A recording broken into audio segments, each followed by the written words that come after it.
আসসালামু আলাইকুম। তোমরা ভালো আছো নিশ্চয়ই। আমরা আজকে আবার বাংলা ক্লাসে চলে এসেছি। তো আমরা কোন বিষয় নিয়ে ক্লাস করব গত ক্লাসে সুনির্ধারিতভাবে তোমাদেরকে বলে দিতে পারিনি।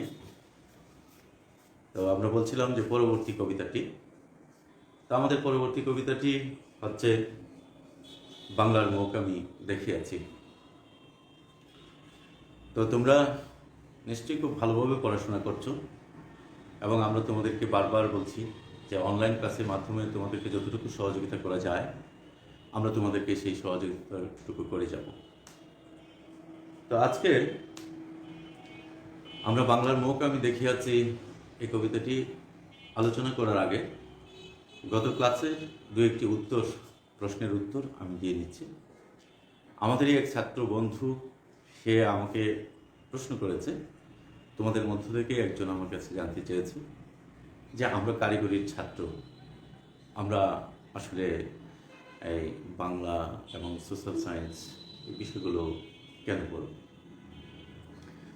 তো এই বিষয়গুলোর আলোকে যে এই প্রশ্নটার আলোকে যে কথাগুলো বলা যেতে পারে সেটি হচ্ছে এরকম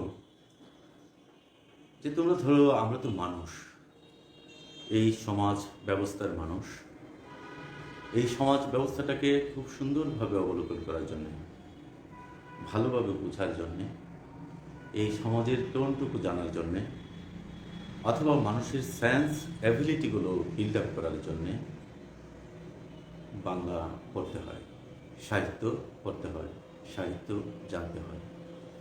সাহিত্য জানলে হয় কি, যে মানুষের যে মন, সে মনটি অনেক বেশি বিস্তৃত হয়ে ওঠে, অনেক বেশি জীবনযাপনের সাথে তার সম্পর্ক তৈরি হয়ে ওঠে, অনেক বেশি জীবনযাপন সম্পর্কে তার জানার সুযোগ তৈরি হয়ে যায়। ফলে সেই সকল কিছুর মধ্যে নিজেকে একজন অনন্য মানুষ হিসেবে দাঁড় করাতে পারে। পাশাপাশি তোমরা দেখেছো আমি যে কবিতাগুলো পড়িয়েছি সেগুলোর উপরই কথা বলি। আমি প্রথম কবিতাটা পড়িয়েছিলাম মাইকেল মধুসূদন দত্তের বঙ্গভাষা,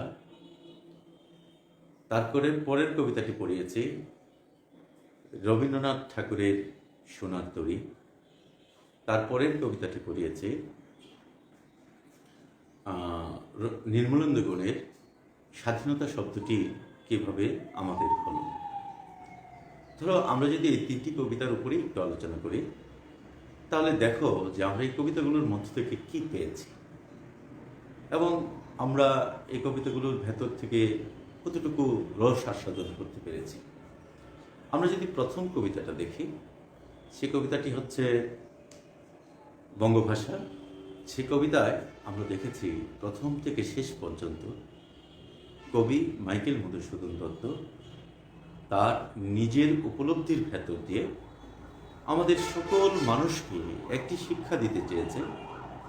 সেই শিক্ষাটির নাম হচ্ছে দেশপ্রেম, দেশের প্রতি ভালো লাগা, দেশের প্রতি সম্মান প্রদর্শন, দেশের সকল কিছুর সাথে নিজেকে মানিয়ে নেওয়া। এই বিষয়গুলো তিনি কিন্তু খুব চমৎকারভাবে তার কবিতার মধ্যে তুলে ধরেছেন। আমরা কবিতার আলোচনায় দেখেছিলাম অথবা আমরা বলেছিলাম, সেখানে তিনি বলেছেন যে হে বঙ্গ ভাণ্ডারে তব বিবিধ রতন।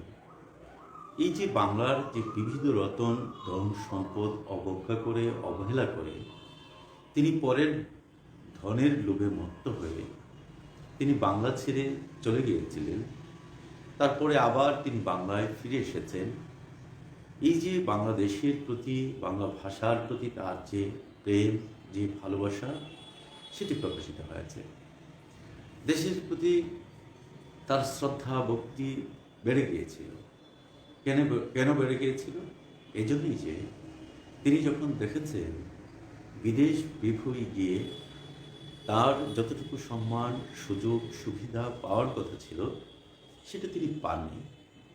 তখন তিনি দেশের প্রতি, দেশের মানুষের প্রতি, দেশের প্রকৃতির প্রতি তার ভালো লাগাটা আরও বেশি বেড়ে গিয়েছিল। তিনি চলে এসেছিলেন। তিনি চলে এসে তিনি তার প্রত্যাশিত বিষয়গুলোর সাথে পরিচিত হতে পেরেছিলেন পুনরায়। তিনি তার প্রত্যাশিত বিষয়গুলো পেয়েছিলেন, তিনি তার কাঙ্ক্ষিত গন্তব্যে পৌঁছতে পেরেছিলেন। তাহলে তুমি দেখো যে কবিতা আমাকে কি শিখিয়েছে। এই কবিতা আমাকে শিখিয়েছে দেশের প্রতি ভালোবাসা, মাতৃভূমির প্রতি ভালোবাসা, মাতৃভাষার প্রতি ভালোবাসা। আমরা মানুষ হিসেবে আমাদের যে জীবনকাল, সেই জীবনের মধ্যে যদি আমার দেশপ্রেম না থাকে, মাতৃভূমির প্রতি ভালোবাসা না থাকে, নিজের ভাষার প্রতি ভালোবাসা না থাকে, তাহলে যে আমরা সর্বোচ্চ শিখরে আরোহণ করতে ব্যর্থ হব, অথবা আমরা যে মর্যাদা নিয়ে জীবনযাপন করতে পারবো, সে বিষয়টি অনিশ্চিত। সেটি তিনি তার কবিতায় বুঝিয়েছেন। তারপরের কবিতাটায় যদি তুমি আসো, তাহলে তুমি দেখবে সোনারতরী কবিতায় তিনি বলেছেন যে তুমি ভালো মানুষ হও। কেন ভালো মানুষ হও? তুমি বেঁচে থাকবে। কার মধ্যে বেঁচে থাকবে? তুমি তোমার কর্মের মধ্যে বেঁচে থাকবে। তাহলে তোমাকে ভালো মানুষ হওয়ার কথা বলেছেন। এবং তিনি এই জায়গাটাও বলেছেন, তিনি নিরুৎসাহিত করেছেন অন্যায়, অবিচার, অত্যাচার, নির্যাতন, নিপীড়ন এই বিষয়গুলোকে ঘৃণা করার শিক্ষা তোমাকে দিয়েছেন। কেন দিয়েছেন?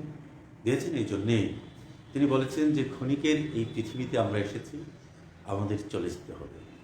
আর আমাদের যেহেতু চলে যেতে হবে, আমরা আমাদের কৃতকর্মের মধ্য দিয়ে এই পৃথিবীতে বেঁচে থাকব, সেহেতু অন্যায়, অবিচার এই বিষয়গুলো আমরা করব না।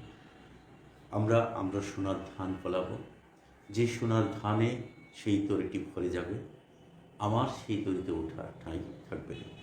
তাহলে একজন মানুষকে ভালো মানুষ হওয়ার জন্যে তার ভেতরে মৃত্যু চিন্তা ঢুকিয়ে দিয়ে সেই মানুষটাকে নির্লোভ হওয়ার জন্যে, সেই মানুষটা সমাজ সংস্কৃতির প্রতি কি বলে নিখুঁত প্রেম সৃষ্টি করার জন্যে, সমাজ সংস্কৃতির কল্যাণে কাজ করার জন্যে তিনি শিক্ষা দিয়েছেন।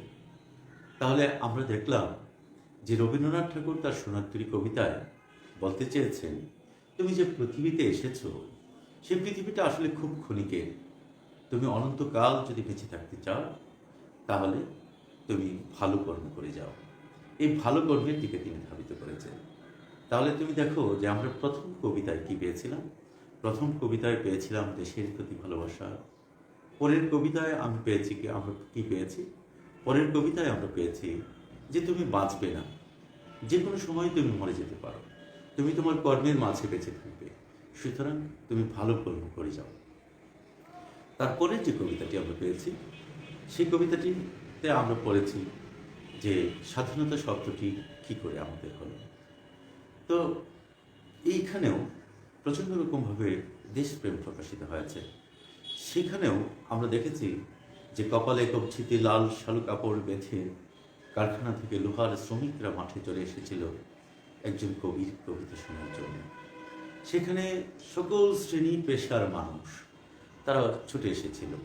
কেন এসেছিল?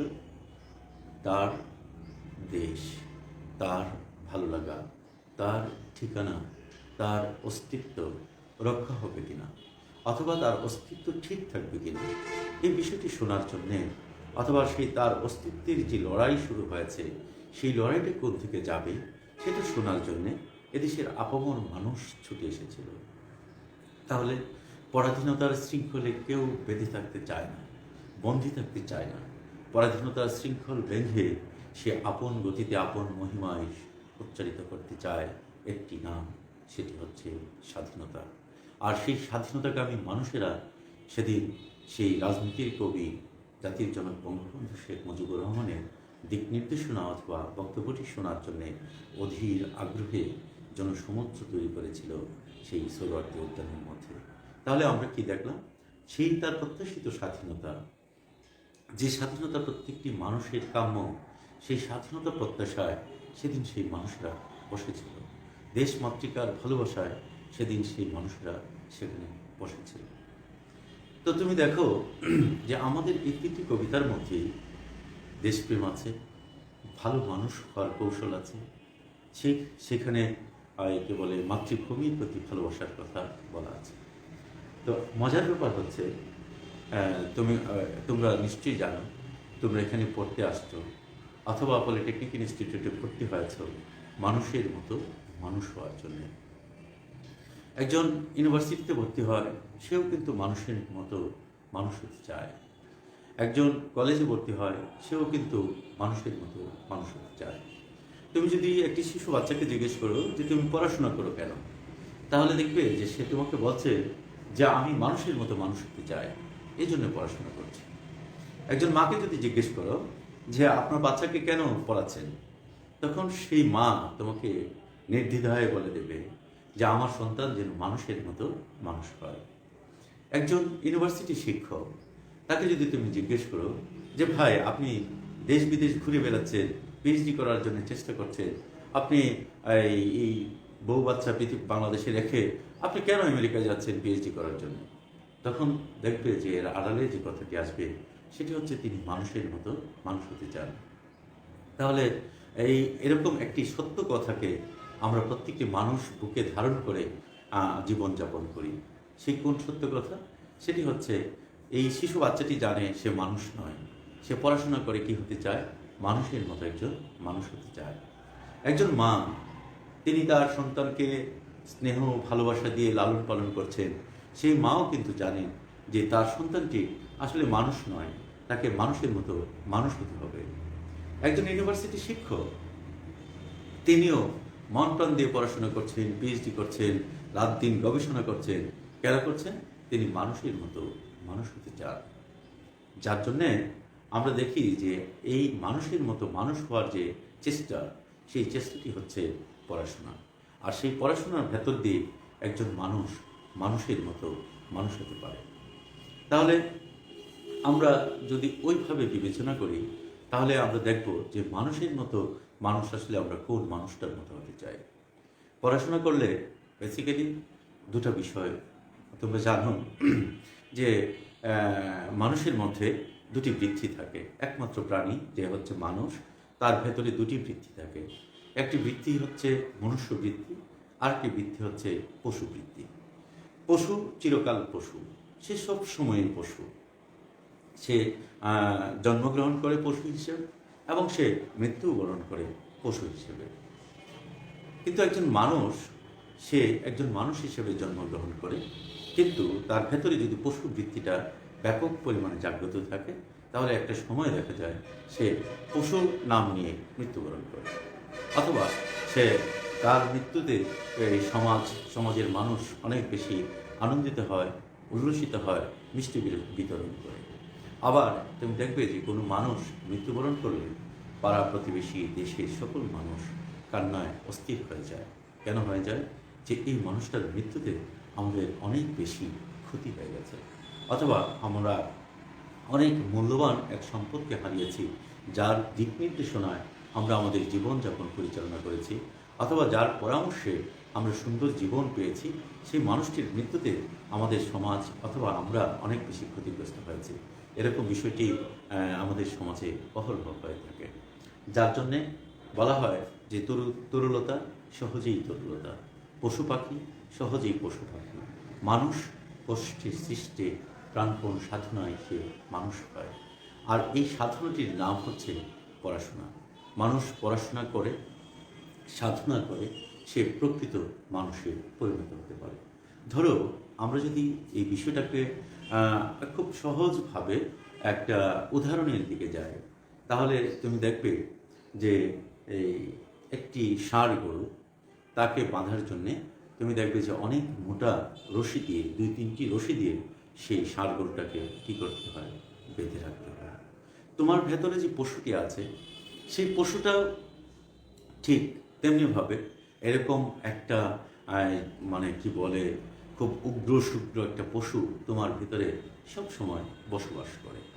আর এই সব সময় যে তোমার ভেতরে পশুটা বসবাস করে, সেই পশুটাকে বাঁধার জন্যে যে রশির প্রয়োজন হয়, সেই ষাঁড়টাকে বাঁধার জন্য যে রশিগুলোর প্রয়োজন ছিল, যে রশি দিয়ে বাঁধার পরে সেই ষাঁড়টা নির্জীব হয়েছিল, সেই ষাঁড়টা তার কি বলে উশৃঙ্খল আচরণ থেকে নিবারণ হয়েছিল, তোমার ভেতরে সেই পশুটাকে বাঁধার জন্যে সরাসরি রশি দিয়ে যেহেতু তুমি বাঁধতে পারো না, তুমি যদি বই পড়ো, বই পড়ে যদি তুমি জ্ঞান অর্জন করো, আর সেই জ্ঞানের মাধ্যমে দেখা যাবে তোমার ভেতরে সেই পশুটা ধরাশায়ী হয়ে গেছে, নির্জীব হয়ে গেছে, ধীরে ধীরে ধীরে ধীরে সে বিলীন হয়ে যাচ্ছে।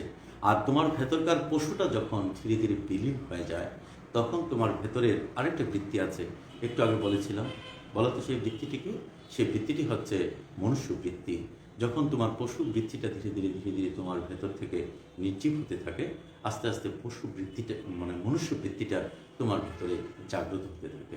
একটা সময় দেখা যায় যে তুমি পড়াশোনা করতে করতে করতে করতে এমন একটি পর্যায়ে গিয়ে পৌঁছেছ যে তোমার মনুষ্য বৃত্তিটা একটা চরম সব মানে কি বলে মানে চরম আকার ধারণ করেছে, অথবা তোমার মনুষ্য বৃত্তিটা তোমাকে একটা প্রকৃত সুন্দর মানুষে পরিণত করেছে, আর পশু বৃত্তিটা ধীরে ধীরে তোমার মাঝ থেকে বিলুপ্ত হয়ে গেছে।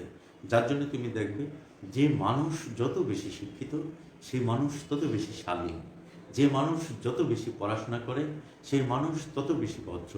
যে মানুষ যত বেশি মানে কি বলে জানাশোনা আছে যে মানুষের, সেই মানুষ তত বেশি মানব প্রেমী, অথবা মানুষের জন্য সে নিজেকে উৎসর্গ করতে প্রস্তুত থাকে সব সময়।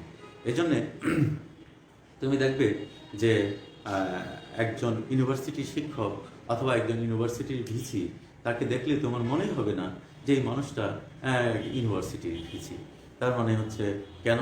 যে তার ভেতরে কোনো হুমড়ো চমড়া ভাব নেই, তার ভেতরে কোনো উগ্রশুগ্র ভাব নেই। সে খুব নরমতরম একজন মানুষ, যে মানুষটা কিনা যে একটা কে বলে একটু কর্কশ ভাষা তো দূরের কথা, একটু জোরে সুরেও কথা বলতে পারে না। কেন পারে না? তার ভেতরকার যে পশুটি আছে, সেই পশুটি তার পড়াশোনার জ্ঞান গরিমার চাপে ধীরে ধীরে ধীরে ধীরে ধীরে ধীরে সে কে বলে নির্জীব হয়ে গেছে, অথবা বিলীন হয়ে যাওয়ার পথে সে আছে। আর মানুষটি, তার ভেতরকার মানুষটি একটা চরম সুন্দর জায়গায় পৌঁছে গেছে, তাকে অনন্য সুন্দর মানুষে পরিণত করেছে। আর এই জন্যেই পড়াশোনাটি প্রয়োজন। দেশ, সমাজ, জাতি এবং বোধ, ভবিষ্যৎ অথবা পৃথিবীর বাস্তবতা বোঝার জন্যে তোমার পড়াশোনার কোনো বিকল্প নেই। যেমন যার জন্যে আমরা দেখি যে ইসলাম ধর্মে এরকম একটি কথা আছে, মান আরাফার আব্বাহু ফাকার আরাফা বারবাহু। তার মানে হচ্ছে কি, যে তুমি নিজেকে চিনো।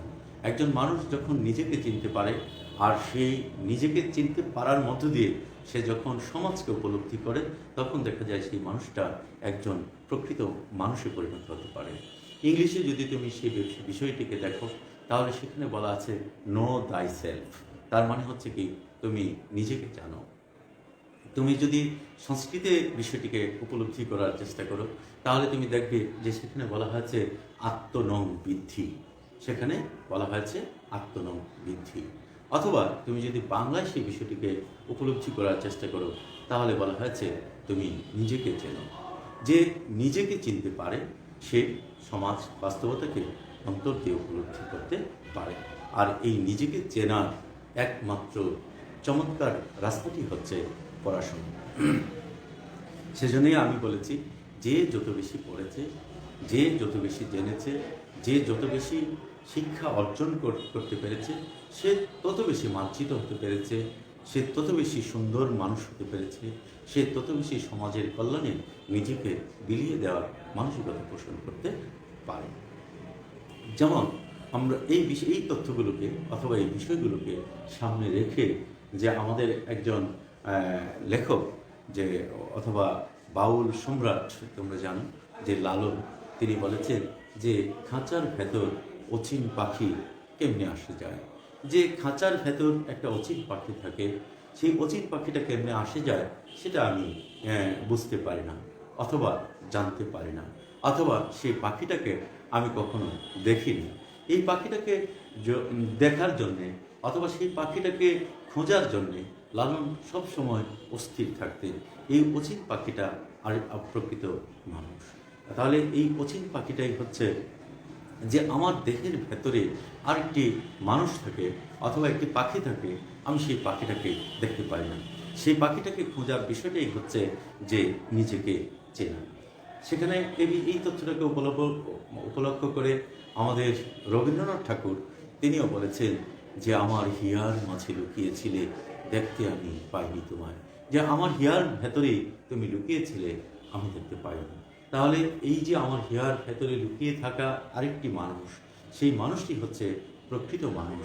সেই মানুষটিকে আমি কী করতে পারিনি, দেখতে পারিনি। তাহলে সেই মানুষটিকে দেখার জন্য কী করতে হয়? সাধনা করতে হয়। আর সেই সাধনাটা কিসের মধ্যে দিয়ে করতে হয়? সেই সাধনাটা হচ্ছে জ্ঞান অর্জনের মধ্য দিয়ে, বিদ্যা অর্জনের মধ্য দিয়ে করতে হয়। যে সেই মানুষটাই পারে, সেই যে মানুষটা নিজেকে চিনতে পারে, সেই মানুষটাই পারে যে ক্ষমা করে দিতে, সেই মানুষটাই পারে পৃথিবীর সকল কিছুকে উতরিয়ে একটি সুন্দর সমাজ ব্যবস্থার চেষ্টা করতে। যেমন আমাদের ইসলাম ধর্মে সেটি বলা হয়েছে যে জ্ঞান অর্জন করার জন্যে সুদূর চীন দেশে যেতে হবে, সেটা সে তারপরেও তাকে কী করতে হবে? জ্ঞান অর্জন করতে হবে। তাহলে এখানে চীন দেশের বিষয়টি কেন আসছে শুধু যে অনেক কাঠখড় পুড়িয়ে হলেও তোমাকে কি করতে হবে? একটি সঠিক জ্ঞান অর্জন করতে হবে। এই হলো আমাদের সাহিত্য পড়া অথবা কি বলে এই জানা অথবা এই বিষয়গুলো মানে উপলব্ধি করা। এই জন্যেই আমাদের কি বলে পলিটেকনিকের ছাত্র হয়েও, আমাদের এই কি বলে বিজ্ঞানের ছাত্র হয়েও অথবা আমরা টেকনিক্যাল এডুকেশনের ছাত্র হয়েও আমাদের কি করতে হবে? বাংলা পড়তে হবে, সোশ্যাল সায়েন্স পড়তে হবে, বিষয়গুলো আমাকে জানতে হবে। কারণ আমি তো কেবলমাত্র একজন সিভিল ইঞ্জিনিয়ার হতে চাই না, আমি তো কেবলমাত্র একজন মেকানিক্যাল ইঞ্জিনিয়ার হতে চাই না, আমি তো কেবলমাত্র একজন ইলেকট্রিক্যাল ইঞ্জিনিয়ার হতে চাই না। এইগুলোর পাশাপাশি আমি প্রথমত হতে চাই একজন মানুষ, তারপরে হতে চাই হচ্ছে আমি একজন electrical engineer, mechanical engineer, civil engineer. তাহলে আমার প্রথম যে আকাঙ্ক্ষা আমার ভেতরে, আমার মায়ের যে আকাঙ্ক্ষা, আমার সমাজের যে আকাঙ্ক্ষা, আমার শিক্ষকের যে আকাঙ্ক্ষা, সেই আকাঙ্ক্ষাটি হচ্ছে আমি মানুষের মতো মানুষ হতে চাই। আর এই মানুষের মতো মানুষ হতে যাওয়ার যে চেষ্টাটি, সেই চেষ্টাটি হচ্ছে শিক্ষা অর্জন করা। আর সেই শিক্ষাটা কেবলমাত্র একাডেমিক শিক্ষা নয়, সকল ধরনের শিক্ষার মধ্য দিয়ে আমি একজন প্রকৃত মানুষে পরিণত হতে পারি। তুমি দেখবে যে একজন রিক্সাওয়ালার সাথে একজন শিক্ষিত মানুষ, তিনি এমএ পাস অথবা কি বলে তিনি একজন বিএসসি ইঞ্জিনিয়ার, অথবা এমন হতে পারে যে তিনি একটা প্রতিষ্ঠানের অনেক বড় একজন কর্মকর্তা, তিনি একজন রিক্সাওয়ালার সাথে সাধারণ বিষয় নিয়ে 2 টাকা ভাড়া নিয়ে ধর কষাকষি করে রিক্সাওয়ালাকে একটা ধুম করে থাপ্পড় মেরে ফেলবে। তাহলে এই যে থাপ্পড় মেরে ফেলাটা আমরা ধরে নেব সেই মানুষটা শিক্ষিত হয় যে বটে, কিন্তু সে মানুষ হতে পারেনি। আর শিক্ষিত হলেই কেবলমাত্র মানুষ হওয়া যায়, বিষয়টি এরকম নয়। মানুষ হতে হলে তাকে পড়াশোনা করতে হবে, মানুষ হতে হলে তাকে জানতে হবে, মানুষ হতে হলে তাকে বুঝতে হবে। সমাজের প্রত্যেকটি রন্ধ্রে সমাজের প্রত্যেকটি টোন তার ধারণার ভেতরে থাকতে হবে। যে এটাকে বলে সেন্স অ্যাবিলিটি। যে মানুষের সেন্স অ্যাবিলিটি যতটুকু শক্তিশালী, সেই মানুষ তত বেশি পরিণত, সেই মানুষ তত বেশি সুন্দর, সেই মানুষ তত বেশি মানুষকে আকৃষ্ট করতে পারে, অথবা সেই মানুষ তত বেশি সমাজকে আন্দোলিত করতে পারে, আলোড়িত করতে পারে, সমাজকে সামনের দিকে এগিয়ে নিয়ে যেতে পারে, সমাজকে আলোকিত করতে পারে। তো আমরা আগামী ক্লাসে যে 3টি কবিতা আমরা পড়েছি, তারপরের যে কবিতাটি পড়ব সেটি হচ্ছে যে বাংলার মুখ আমি দেখিয়াছি। জীবনানন্দ দাশ এই কবিতায়ও বলেছেন যে বাংলার মুখ আমি দেখিয়াছি, তাই পৃথিবীর রূপ খুঁজিতে চাই না আর। তাহলে তুমি দেখো যে এখানে জীবনানন্দ দাশ একটি লাইনের ভিতর দিয়ে তিনি এত চমৎকারভাবে বাংলাদেশের প্রতি তার ভালোবাসা প্রকাশ করেছেন। তিনি নির্দ্বিধায় বলে দিয়েছেন, কি বলেছেন? যে আমি বাংলার মুখ দেখিয়াছি, তাই পৃথিবীর রূপ খুঁজিতে চাই না আর। বাংলার রূপ সৌন্দর্যে এত বেশি বিমোহিত তিনি, এত বেশি আকৃষ্ট তিনি, এত বেশি তৃপ্ত তিনি আর পৃথিবীর কোনো রূপ দেখতে চান না। পৃথিবীর কোনো চাকচিক্য আমাদের জীবনানন্দ দাশকে আর টানতে পারে না, অথবা জীবনানন্দ দাশকে আকৃষ্ট করতে পারে না। জীবনানন্দ দাশ বাংলাকে এত বেশি ভালোবাসতেন, যার জন্যে আমরা জীবনানন্দ দাশকে রূপসী বাংলার কবি বলে থাকি। জীবনানন্দ দাশের প্রত্যেকটি কবিতার ভেতর দিয়ে বাংলার প্রকৃতির প্রতি, বাংলার চেতনার প্রতি, বাংলার ভালো লাগার প্রতি, বাংলার আলো হাওয়া মাটির প্রতি, বাংলার প্রকৃতির প্রতি অগাধ বিশ্বাস, ভালোবাসা এবং শ্রদ্ধা প্রকাশিত হয়েছে। যেমন জীবনানন্দ দাশ তার কবিতার ভেতর দিয়ে বাংলার প্রতি অথবা এই সমস্ত ব্যবস্থার প্রতি এক ধরনের প্রেম প্রকাশ করেছেন। যেমন যে তার তিনি এক জায়গায় বলেছেন, সুরঞ্জনা ওইখানে যেও না তো তুমি, বলো না কত কথা ওই যুবকের সাথে, কি কথা তার সাথে।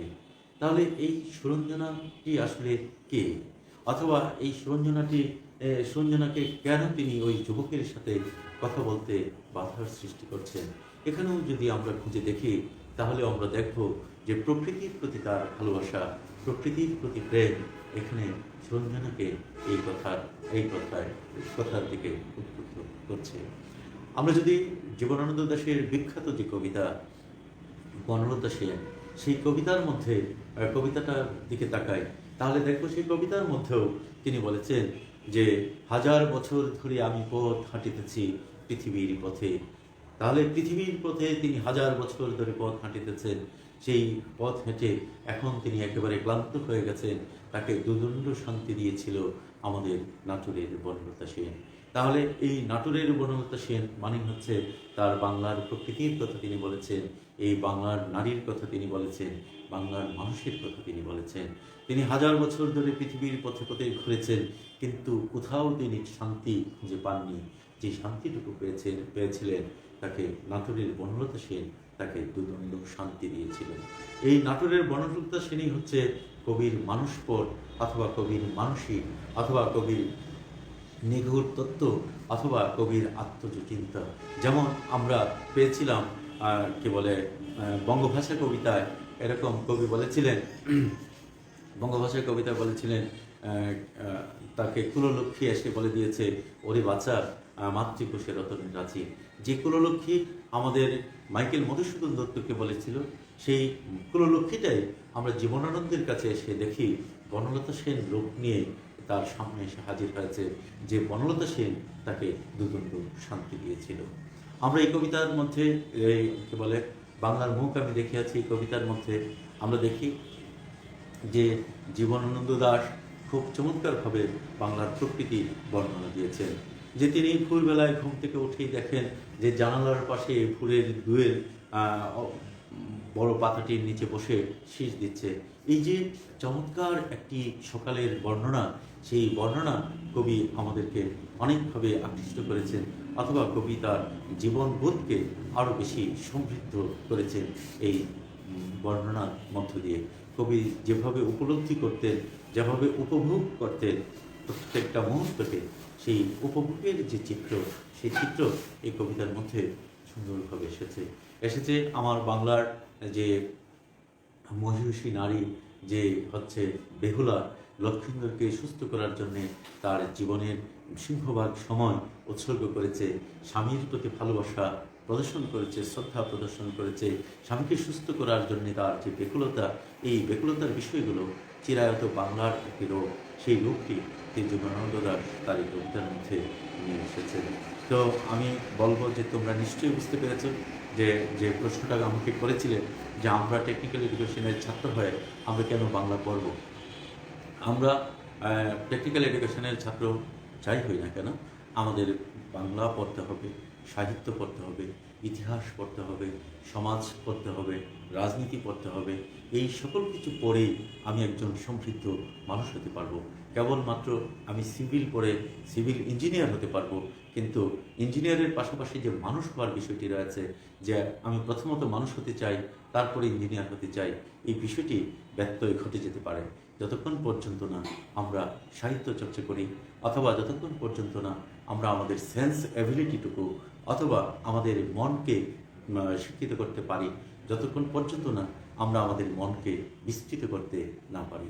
মনকে বিস্তৃত করার একমাত্র পন্থা সেটি হচ্ছে পড়া, পড়া এবং পড়া।